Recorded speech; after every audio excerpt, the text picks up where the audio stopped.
can expect. And Michael, you're in a position now where you don't have to sell your house. I don't have to sell mine.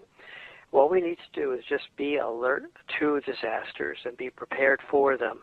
For example, this brings me to another. This is such a subject with so many ramifications, it's hard to hit on them. But luckily, as we talk, well, our minds are triggered, our memories are triggered as to various facets of this vast subject.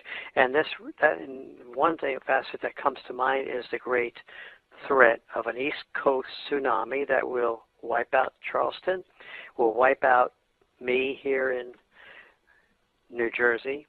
Although I'm fortunate, and I feel sorry for others, but I'm fortunate in the sense that Long Island and Staten Island are blocking a lot of that tsunami wave that would come in because I'm in northern New Jersey. But I would want to spend my time warning others that they need to prepare for this East Coast tsunami. I have the documentary from the great scientists, the geologists at the Open College in London, England, Dr. Simon Day and Dr. Bill McGuire, who have warned in documentaries, wonderful documentaries, one of which is called Mega Tsunami. You can look that up on YouTube. Please do, because it's so important. Where they don't even know about Planet X, these geologists, Dr. Day and Dr. McGuire. But they're saying the Cumbre Vieja volcanic mountain is an island on the island of La Palma. It's a mountain which constitutes the entire island of La Palma. It's called the Cumbre Vieja volcanic mountain. And in 1949, a split occurred on the western flank, along the western flank, such that that western flank is completely separated from the mountain proper.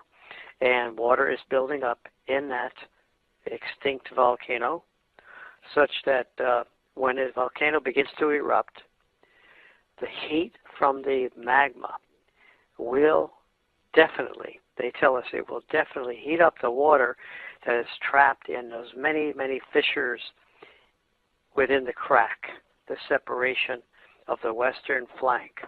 And when that water heats up, as you know, water pressure is unstoppable. Steam will be created and will push out, open, break open, separate that already separated 500 billion ton western flank. That's what they tell us the weight of it is. 500 billion tons western flank of the Cumbre Vieja in the Canary Islands off the west coast of Africa in the Atlantic Ocean. It will slide into the ocean, and they're telling us the entire scenario because they've done it in microcosm. They've done in laboratory experiments, small-scale experiments with large objects sliding into a large body of water in a laboratory, and they've calculated that the tsunami that would result, the first splash of that 500 billion ton western flank into the Atlantic Ocean would be like the height of 2 Empire State Buildings stacked one atop the other. Then it would level out because in the deep ocean the wave height will level out, and there will be not much threat to shipping in those deep oceans, but it will travel at a speed, and this is all their calculations, not mine, at a speed of 450 miles an hour, which is faster than a jet, and it would reach faster than a passenger jet. This wave would reach the east coast of the Americas in 8 hours. It would also reach England and Portugal and Spain, in less than 8 hours. When it reaches the east coast, its height, they estimate, would be, I think it's at least 30 stories high. And it would devastate and wipe out, depending upon the terrain, it would wipe out areas inland as far as 12 miles inland along the east coast of the U.S. That means Boston, New York would be wiped out. destroyed. Charleston, Norfolk, Virginia, Miami, especially Miami, because of its low altitude. All of them would be destroyed, even South America, even the east coast of South America. Now, we don't have much warning, actually, because even the buoys out there, the buoys can detect a tsunami, but you've got, 8 hours? That's not enough time. It's going to be less than 8 hours. If people are asleep at 3 o'clock in the morning, who's going to tell them? What sirens are going to wake them up and say, hey, there's a tsunami coming? They won't even know what the siren means if the sirens sound. They won't even wonder to figure, well, there's a fire, or is it a tornado, or what's going on here? Well, they'll be dead before they even get out of their beds. Well, yeah, and I'll tell you something else, John, that most people, and I know this because here, when there is a tornado warning or something along them lines, most people say, it's never happens, it's not going to happen. And they're crazy for thinking that because it happens. That's right. A lot of people have been saved, and I've seen it on the Weather Channel, because they were awakened by their weather radio, or if they were lucky enough to have the TV on, they got a warning, and they were saved because they rushed down to the basement where they went to an center closet under the stairwell. In my basement, I have a closet area. Well, it's encased in sheetrock, which is not much. Yeah. But at least it's an inner room. And they went down there, and they survived when the rest of the house was collapsed. So yeah, you have to have a weather radio. I have to set my weather radio, which I haven't done yet, to the right channel and all that. It stays on constantly, but it doesn't make any sound until there's an emergency, and then it starts squawking. So you got to do things like that. And also, the flooding, Michael, what you can do and what I need to do, well, I'm in pretty good altitude. But for those people, and there are many of them across the country who are susceptible to flooding, epic flooding, and they should have rafts. They should have pontoon rafts or any kind of flotation devices, even those life vests that are activated and inflated by CO2 cartridge. You pull the cord and the cartridge instantly inflates the raft. We talked about this in the last show that we had together, Michael, where people should have these in their car, because you could find yourself, even the safest driver who turns around not to drown, can find himself in a flash flood in a matter of minutes. The car's floating. He's about to die. And he has to get out of the car, so, roll down the window before the battery is killed by the flooding, and put on your life vest and get out of there. That could save your life just by carrying a couple of life vests in the car for you and your passengers, things like that. So we have to think proactively about flooding, avoiding floods, and all kinds of disasters. Yeah, absolutely, we do. Yeah. Oh, okay. No, I'm sorry. I paused for a moment because I heard a little static in the headphones, and I'll be damned if it didn't sound just like that water again. I thought it was happening again, but no, it's just something in the headphones. Thank God. But folks, I've sent over Ira a few pictures. Two of them are from right now, from in the studio.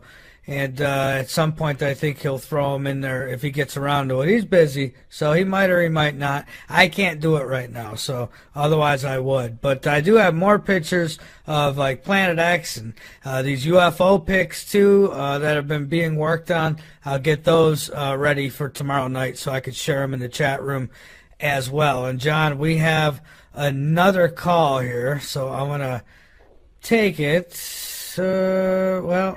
I'm trying here. Okay, there we go. 814 area code. Who we got? Where are you calling from? This is Chuck from Meadville, Pennsylvania. Well, welcome aboard, Chuck. Hi, Chuck. Yeah, I just wanted to... Hi, how you doing, John? Hi, thanks. Say hi to you and Michael and Ira on the other line if he's still there. If not, he's in the background somewhere. He actually hung up, but yeah, thanks for the call too, Ira. Anyhow, I just wanted to mention a little bit more proof on your thing. You know, the Illuminati people, or whatever you want to call them, you know, celebrate this black sun. You know, and they're not talking about our sun going dark or anything like that. And also, a picture of Isis, or a statue of Isis, that goddess from Egypt or whatever she's from, has a set of bull horns, kind of like the Taurus bull, with a black sun in the center. Some people call it other things, whatever, energy or whatever. Basically, it's the black sun, or what you're talking about is, you know, the nemesis, or whatever you want to call it, that star that's coming into our system.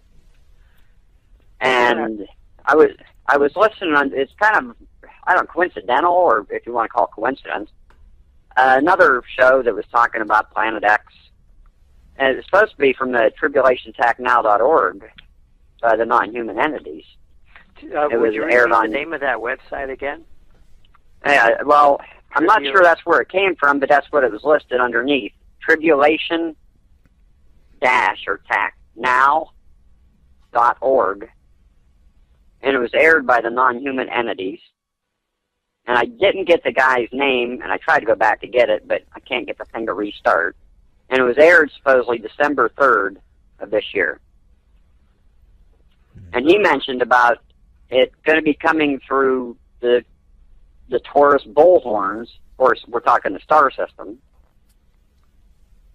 And then I see that picture, or that statue of Isis with the bullhorns and the black sun in the middle. And like I say, you know, coincidence, maybe once, but just twice. And then I click back to your show earlier than normal, because I listen to Hagman also. Uh-huh. And you come on the air about this, and I'm going, you know, 3 times in a row talking about this.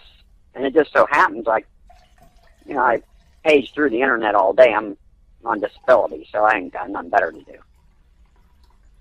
But it's really, really something different. I remember seeing, occult, and maybe Michael, too, has seen occult references to Planet X. And, you know, that reminds me that they, even going back into ancient history, they called it the evil elite in ancient times, called it Marduk, this Planet X, which was, they considered it a god. And if you look at the great archaeologists and anthropologists who just passed away, Zechariah Sitchin, he mentions that kind of he has those references in his book, The 12th Planet, where he talks about Marduk and the diabolical elite actually have, you know, I haven't studied it real intensely, but there's so much occult in their rituals, which they believe gives them power. And this could be one of them. You know, Marduk is what they worship.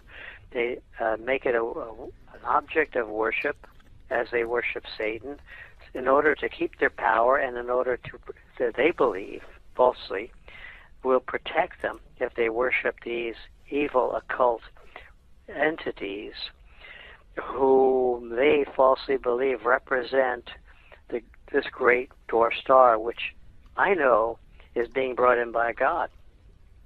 So you're right. I mean, there's occult references that we need to study, because when we see the diabolical ruling elite's occult references today, we then get clues as to what they're up to and what they're expecting, and how that would jibe with what we're seeing coming in, and how that would jibe with what the astronomers, the independent astronomers at the great observatory, the largest observatory on planet Earth, have just recently reported. And this is the big news of this show, is that Planet X, they say Planet X has been sighted.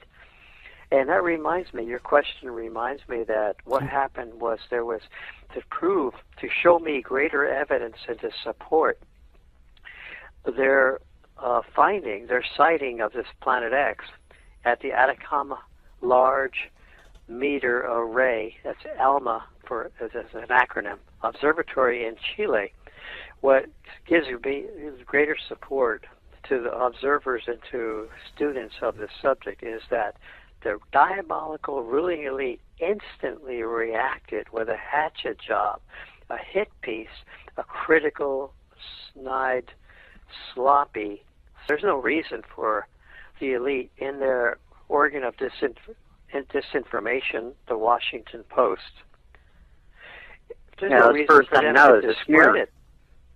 Why should they discredit it? All right. Well, that's what they do first. They try to discredit. If not, they try to warn. And then if not, well, we all know what follows after that. It's not worth talking about because no one's around to hear it then. But Right. That's right. Yeah, so they know that they're going underground. The evidence is all there. The London Daily Mail has reported that they are going deep into the bowels of Cheyenne Mountain in their great, vast underground city there. Also in the bowels of Mount Weather in West Virginia. They're descending underground. Alex Jones had some emergency reports, which I have put on my YouTube channel and my Vimeo channel, where Alex Jones got under. He said, look, this is an emergency report. He made two of them in this year, 2015.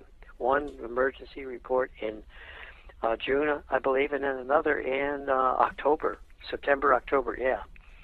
And he said, this is my second emergency report, verifying that the elite are going underground. They're buying redoubts and underground habitations in New Zealand, and they're disappearing, and something's going on here. I don't know what it is. And, of course, you can expect a nuclear war. You can expect a major war because they're like saboteurs, these diabolical ruling elite. They will throw a grenade into a crowd, and they'll duck for cover after they throw it, waiting for the explosion and making sure that they themselves are safe. That's what they're going to do with this nuclear war that they're planning. They're going underground. They don't want to be nuked, and the way they're going to escape the nuclear war is to be underground where they're protected. I have information from a renegade CIA person. I think I can mention her name, and her name's on the internet already. It's Dr. Susan Arrigo, Arrigo. A number of years ago, a journalist. Hold on 1 second, please. Okay, and Ira's back with us as well. So, was that John who said hold on? Oh, okay. I'm back. I'm sorry. Oh, that's... I had to leave the phone. I would say about 2007. I would say about 7 years ago. A journalist friend of mine told me that she was contacted by this Dr. Susan Arrigo, who used to be with the CIA, and she had told her Dr. Susan Arrigo was a renegade. She had left the CIA, and I think she was essentially on the run. I hope she's still alive.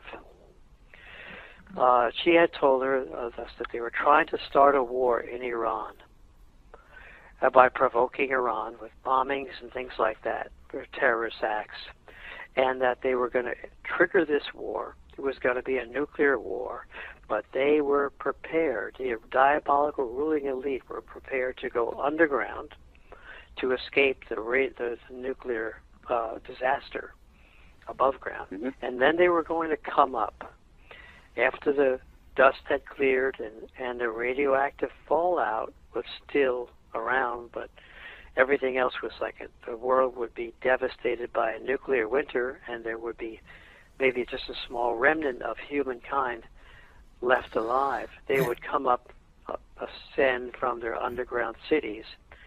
And I was told then that the elite have this technology, which I believe because I've seen other reports of it, technology where they can actually decontaminate and neutralize radioactive fallout radioactive One day. contamination in a small area of the Earth. And John, I'll say this. I would think that these underground facilities, these bunkers, and they got so much under there. There's tunnels, roads, cities, farms, you name it.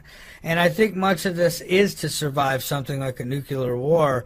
I think they'd be naive to think that they can survive something like a Planet X. No, they won't. Yeah, because in fact, you're right, Michael. Because see, they have no other choice. This is what I've always said. People say, "Well, how could this be true? Why are they going underground if they can't survive underground?" Well, they have no choice.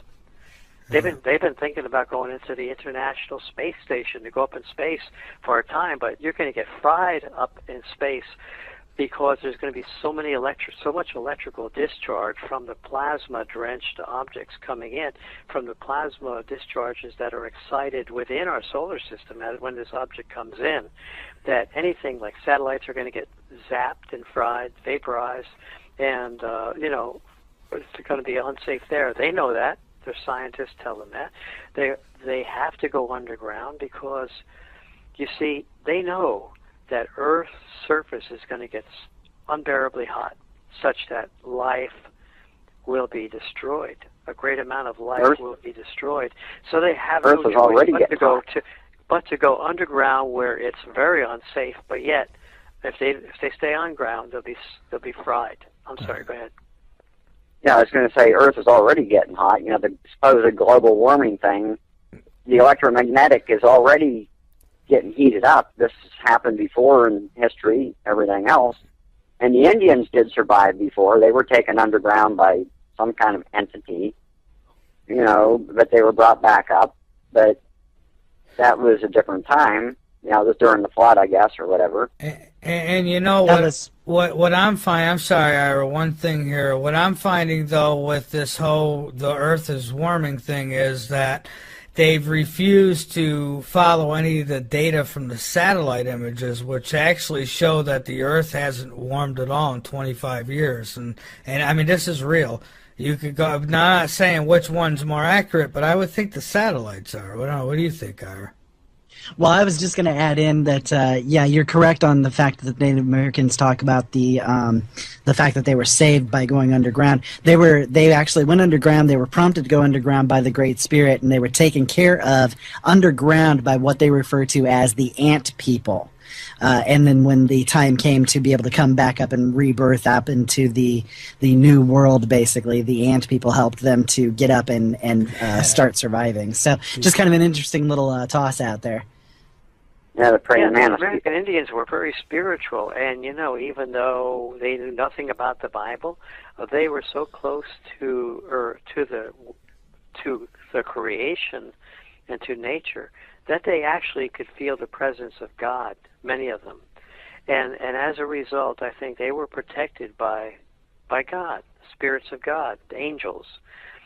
This has happened in the past where people chosen by God, or most people are chosen by God, are protected. So, yeah, I believe that the Indians were protected. All right. Anything else, caller?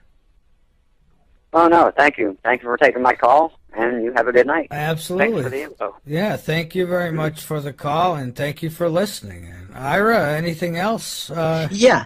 The reason why I was calling back actually was when you were talking about the elites in regards to the sun and the black sun and all that kind of stuff. It reminded me actually of a bit of research that I've done where a lot of these different corporations and other entity out there, they have this big focus on their symbology being related to the sun. And from what I can find out, basically it's kind of like in regards to something that they call the dawning of the new sun, or the dawning of the new day, basically, or the new dawn. And I wonder if there is a relation to this stuff to what you're discussing here with the Planet X and all of the other things that are going on with it, basically. Well, let's see now. The new sun,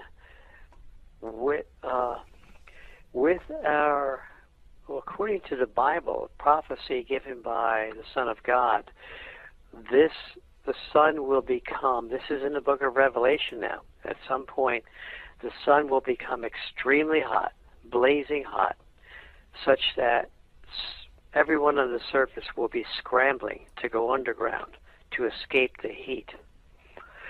And, it will eventually come, the destruction of the earth will ramp up to such a point in so many disastrous ways with earthquakes, etc., that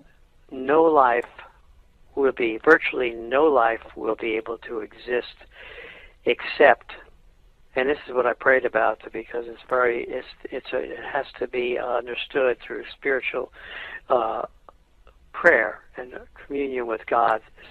In the Bible, it's not specifically stated in the book of Revelation, but the ones who will survive the destruction of the earth are the ones who will be taken up at the very end when the earth undergoes complete destruction.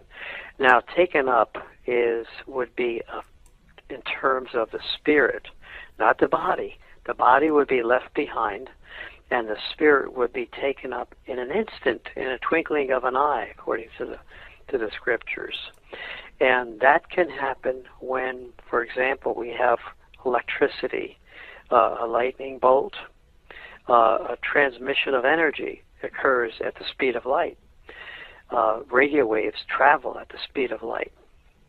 The spirit of the body, I infer and intuitively feel that the spirit of the body transmits upward toward God at a particular time in our lives when the life is over.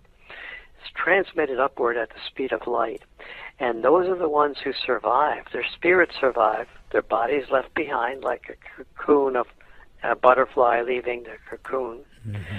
And they take on a new body. I know it's strange to us because we don't experience this in our physical life, but this is the metaphysics that are being proven, being shown by advanced studies, such as the study of other dimensions and the spirit of the body.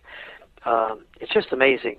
That reminds me of actually videotaped these true stories from a series that I can no longer find on the Destination America channel.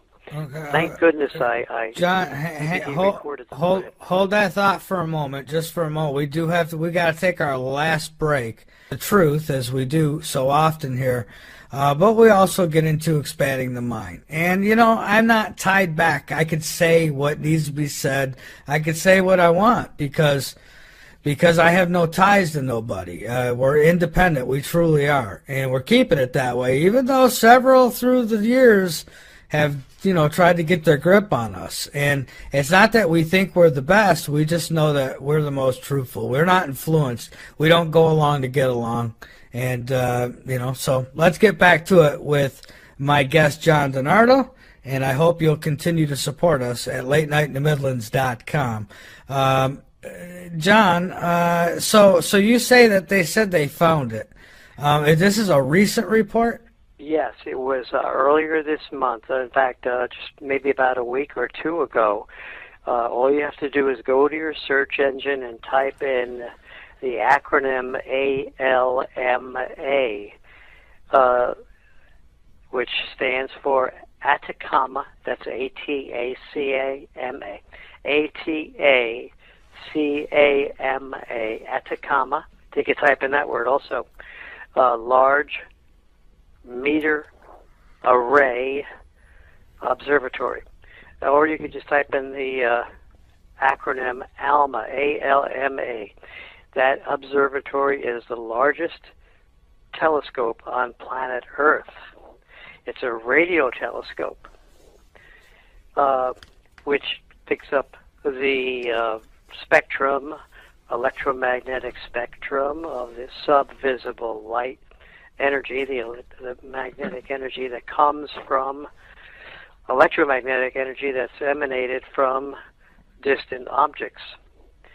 When they emit infrared light, for example, infrared is electromagnetic energy. It's of the same type of electromagnetic energy of radio waves and television waves. So this array of 66 antennas, receiving antennas, constitutes the largest telescope on Earth. And they have said in the article, and I can paraphrase it, we think we have discovered Planet X. They actually mentioned it in the article. You'll see it reported in the London Daily Mail, I believe. You can look that up.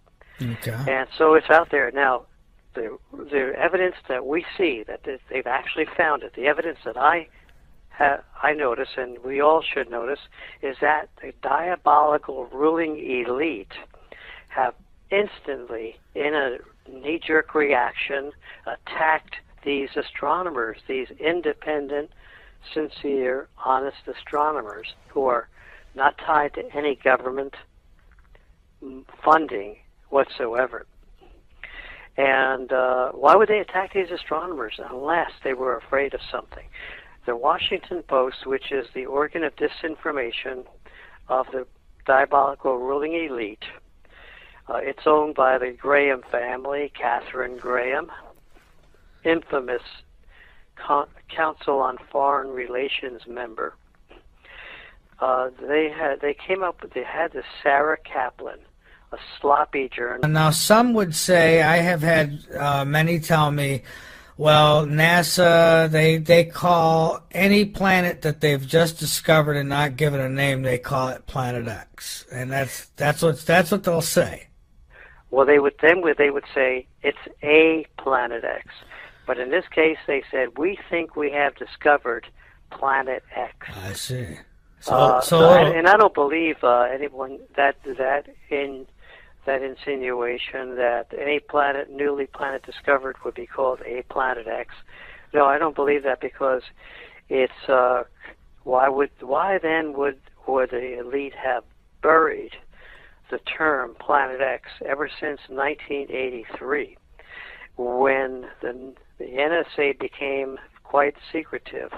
The diabolical ruling elite who control the National Security Agency became so secretive and concerned about reportage regarding Planet X that the name was banned. You did not see that name anymore. So I don't believe that insinuation that the term Planet X refers to any planet generically, newly discovered. And one other thing I want to run by you, too, because some tell me that if you don't talk about this, then, that's how they could determine whether you're real or not. So, honestly, I'm going to say it, I find it almost laughable, okay? I'm just going to put it out there. I do, and you could say maybe I'm brainwashed, because who knows, maybe I am. But flat Earth, John, they're telling me that the Earth is flat. What say you on that? The Earth, who's telling you that the Earth is flat? There's people who are telling me that if guys like you and I don't talk about flat Earth, then we're not real. So, should we be talking about this? I don't talk about flat Earth. No, I don't mean to offend anybody out there who does. I'm sorry, but nobody has given me that type of evidence. I get messages from people talking about, well, look at the photographs, the films of planet Earth from space, from space and from the International Space Station. Well, that's just it. It's proof right there. I think that it's been canned, I think, a long time ago. And I'm not saying it because I don't want to believe it. It's just, I don't know. Somebody sent me a video and says that if this don't convince me, nothing will. And I'll tell you what, I couldn't watch but maybe 8 minutes of it, and I had to turn it off because the guy was it was incredibly just I couldn't watch it. But. Yeah, you can't. You can't allow you can't allow the disinformation coming from any area. Or at least we can tolerate anyone's free speech, but we also have the right to respond. Right. So, for example, we talk about the photographs from space that show that the Earth is not flat. We also, if you stand on the shore and watch a ship going out to sea, does that ship, if you had a telescope, if the Earth were flat, you'd be able to see that ship at great distances away, wouldn't you? But you can't, because the ship appears to sink below the horizon as it gets farther out. doesn't it? That indicates that there's a curvature to the Earth. I agree. You're not getting no disagreement from me. But there's people who, and they get mad because, I chop them at the bit quick on it because I'll go as far with the Planet X and even bases on the moon, and the moon might be hollow, okay? I'll go there. But flat Earth, I think it's been proven without a shadow of a doubt that we've got somewhat round rocks floating in space. That's me.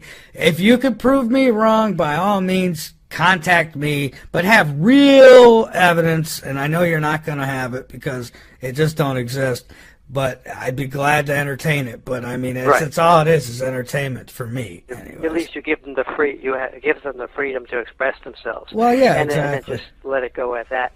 But I wanted to get back to this Sure. New York Times landmark article that I began reading it from January 30th because I want to present further scientific evidence that this brown dwarf star exists. And the title of the article, again, I'll just go over it briefly, is Clues Get Warm in the Search for Planet X. They're talking about not a Planet X, but the Planet X by John Noble Wilford, January 30th, 1983, New York Times. Now, their article states that ever since the 1800s, astronomers noticed perturbations or a plucking of the outer planets Uranus and Neptune from their revolutions around the sun, eccentricities that can only be explained by a large, unseen gravitational body pulling at these planets at some point in their revolutionary path around the sun. So quite logical. So they logically theorized that there's a large planet out there, which was discovered in the discovered by NASA, which in the way of sending out the Pioneer 10 space probe, which I described before, which was to feel a gravitational pull by this unseen body at some point, at the point where they calculated that this unseen gravitational body existed. And they never told us, because they keep it secret, they never told us the results of the Pioneer 10 trajectory perturbation, which would have proven that the gravitational body indeed was there. We were never told about that. No. Why not? Because they knew that there was a perturbation. They didn't want us to know about Planet X. However, the NSA was not quite as suppressive and didn't have the knowledge at the time to suppress NASA. When NASA in 1983, January, New York Times said, quote, recent calculations by the United States Naval Observatory have confirmed the orbital perturbation exhibited by Uranus and Neptune, which Dr. Thomas C. Van Flandern, an astronomer at the observatory, says could be explained by a single undiscovered planet. He and colleague Dr. Robert Harrington calculate that the 10th planet should be 2 to 5 times more massive than Earth. And incidentally, I don't know why they said that, because it's got to be much, much larger than that, and I'll show you why later on in this article. And it should be 2 to 5 times more massive than Earth and have a highly elliptical orbit. That is correct, because we talked about that, like the tennis ball being batted back and forth between two suns on a celestial tennis court. If a tennis ball is batted back and forth, its trajectory is certainly going to have a highly stretched out elliptical orbit going back and forth from one tennis player to the next. Anyway, they say this Dr. Harrington and Dr. Van Flandern say it has a highly elliptical orbit that takes it some 5 billion miles beyond that of Pluto. Excuse me. Mm-hmm. Now, this is a key quote. This is very important for us to ponder. takes it 5 billion miles beyond Pluto, hardly next door, but still within the gravitational influence of the sun. So what that means is that if it's within the gravitational influence of the sun at 5 billion miles away, which is where it was back then in 1983, a third of a century ago, it must still be within the gravitational influence of the sun right now, only much closer. Right. That is, if it has a highly elliptical orbit, you see. It's got those two facts together. If it has a highly elliptical orbit coming in, and it is within the gravitational influence of the sun, according to basic physics, which is indisputable, it must be continually, right now, at this time, being pulled in by our sun gravitationally. This is an undeniable fact of physics, and I, as a former high school physics teacher, can tell you that. I'm sorry, Michael. Oh, no, I was just going to say that we've only got a few minutes left. This night has flown by. So if you could spend the next few minutes, obviously at the end, go ahead and plug whatever you'd like. But in the next few minutes, if you could kind of explain to us where it might be and when you expect to get the worst from it. Well, the astronomers at the Atacama Large Meteor Array in Chile recently, within the last couple weeks, said that it's out near the heliosphere of our solar system, which is way out there beyond Pluto.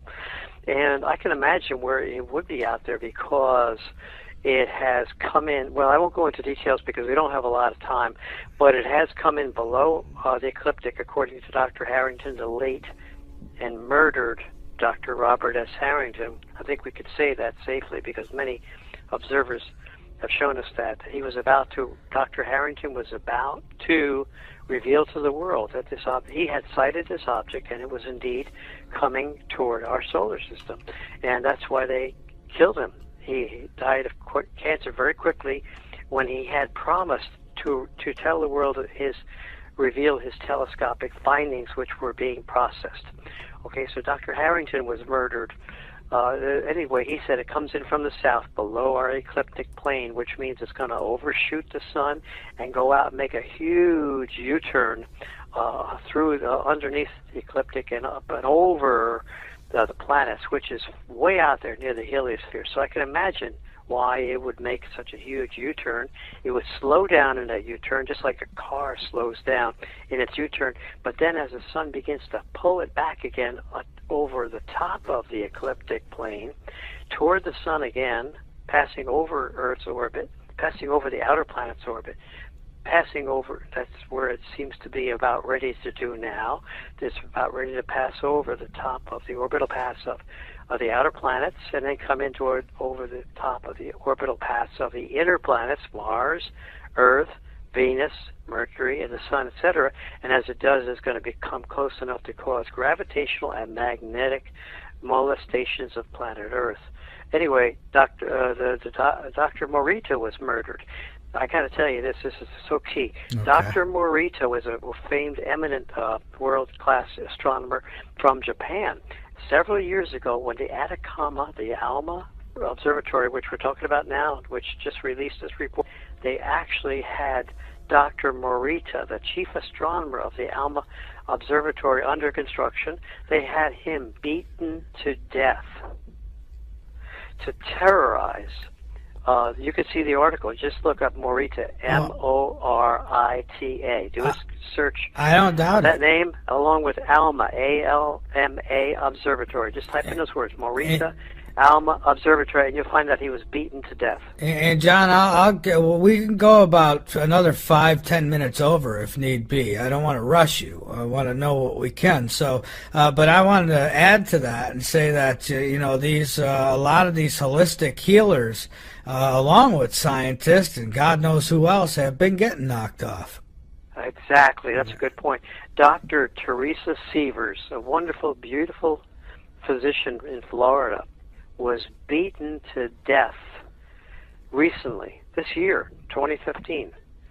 And Dr. Jeffrey Bradstreet was shot to death shot in the chest and thrown into the river by these diabolical ruling elite from Big Pharma, etc., because of natural findings that they were coming up with. I don't know the exact details of it, but it related to cancer cures. And that's what they do. They beat Dr. Sievers to death, this beautiful woman. When they do that, they do it to terrorize others. You see, if the person just dies of a natural causes, they could do that too. They can give them cancer. But they want to terrorize everyone else who might speak out. And that's what they did with Dr. Morita, the chief astronomer of the under construction at that time, ALMA Observatory. And they figured, well, we're going to terrorize all these other astronomers from around the world, from various nations that were joining together at the ALMA Observatory. Astronomers from Korea, from Japan, from the U.S., from other countries too. Independent astronomers. The diabolical ruling elite hate that because they don't want the public to know. When the public knows that this planet is coming in to cause great devastation to Earth, then people lose their fear and obedience to the diabolical ruling elite, and they become independent and to go into survival mode, which is what we should all be doing right now. The elite don't want us to do that. They want to go underground and watch us die. And on the 28th, I'm actually, you brought up survival, I'm actually doing a show on the 28th with a guest who's been on the show before, but we didn't talk about survival. He's coming on to discuss survival, Richard Lowe Jr. He'll be coming on to discuss surviving whatever might come in the next year, because it's picking up. And, that's all I'm going to say. I've told people World War III had already started, and, it would appear that I was right. I mean, look, there's more and more conflict happening, and, it's, who knows what could happen. Suitcase nukes, and I ain't not trying to scare anybody. I'm just saying that, these are very real possibilities, and everybody, a lot of times people think, well, everything's fake, it's all made up, and I'll tell you what, you're giving the cabal too much credit, because they will sacrifice you, they will blow you up or shoot you to make a point and to get their agenda ahead. And so you should never underestimate, while an event might be staged per se, they may be planning on it, they're still killing people. I mean, don't think that they don't. Exactly. And the brave, thoughtful, insightful people will believe us and are believing us, and they will prepare. And we leave the fearful, the ones who have cognitive dissonance, who do not want to believe the truth because they're afraid. They fall by the wayside. We don't care about them. We care about the people who do care and who believe it and want to warn others. So that's fine. We don't need 100% acceptance. We just need the good people, like the Marine Corps. We need a few good men. Well, we're looking for all those good people with good hearts.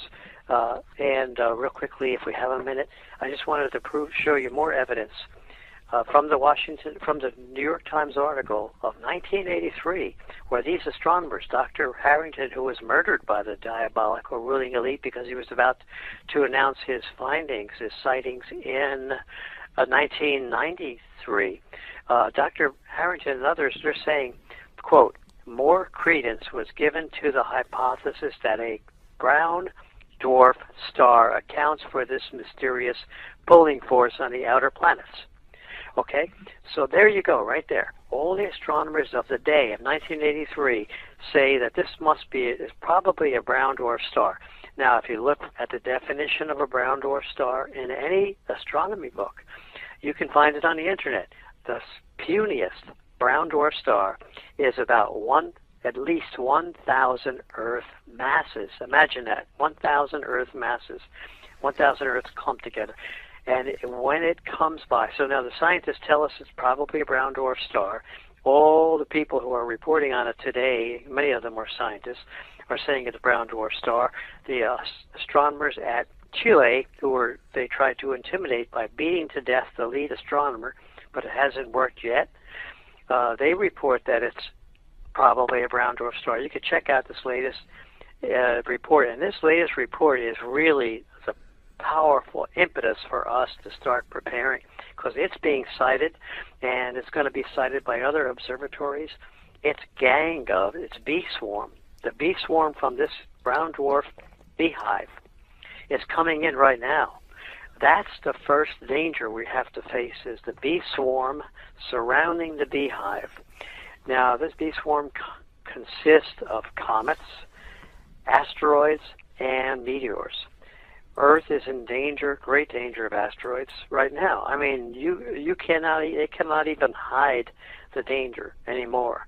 You're hearing it all over the place. You're hearing it on all the science channels that we are threatened by asteroids. And they try to cover it up with such, for the layman who doesn't understand. For those of us who understand, we could see their lies.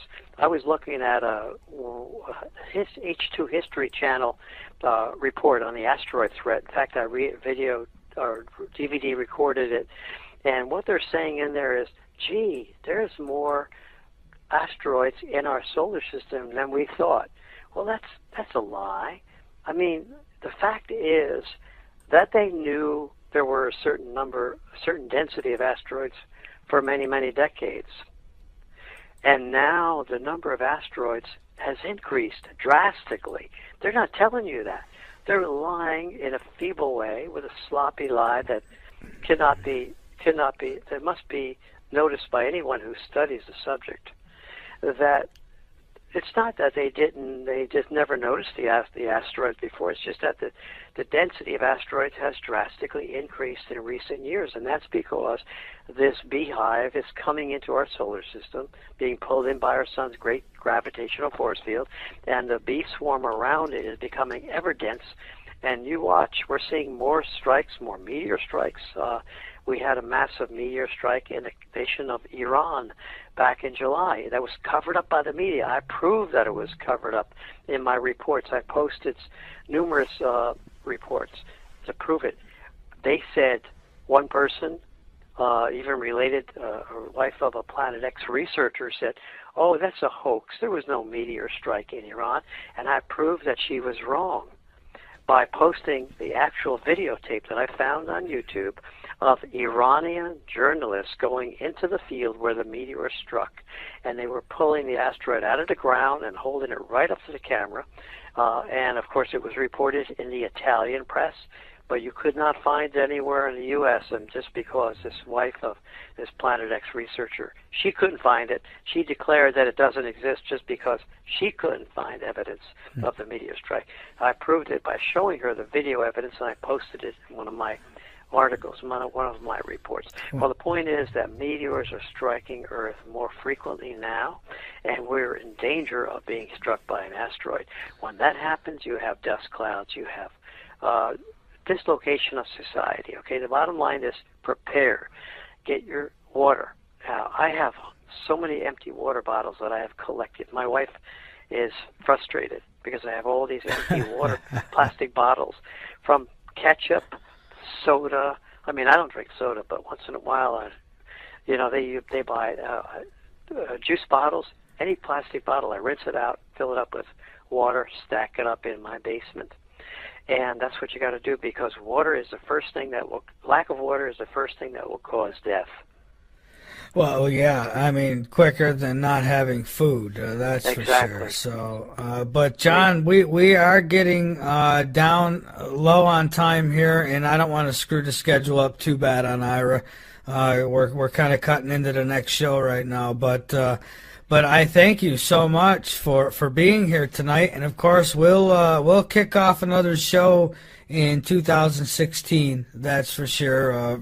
Probably somewhere near the end of January, maybe we could do this again, and maybe sooner. Depends. I mean, because if somebody cancels out, you and a few others are usually the first ones I contact to bring back in. So I'm happy to have been with you and your audience, Michael. Thank you. And anything you want to get out there before we finish up tonight? No, that's all. I think we've cut into enough time already. I've said it all, and we'll talk more about survival. That's the main thing. And spiritual connection to God. who can protect us. And where would you suggest people go for the best survival tips? I mean, you've been around, you look into this stuff. Where would you send people? There's so many. I would say just about any of them. Just pick out a variety of survival tips from a variety of survival sources. You know, because we've got so many disasters, such as flooding and tornado protection, etc. Look at all the disasters that we are now prone to feeling, and you can then begin to plan for these disasters with a variety of preparations, mainly food and water. Water is the main thing. Just fill up, common sense, fill up water bottles, get essential oils for health, and get silver germicide to prevent disease along with your essential oils. But this water and the storable foods and seeds are so important. Absolutely. Well, John, thank you again, and until next time, have a very Merry Christmas and a really, really good New Year. 2016 is upon us.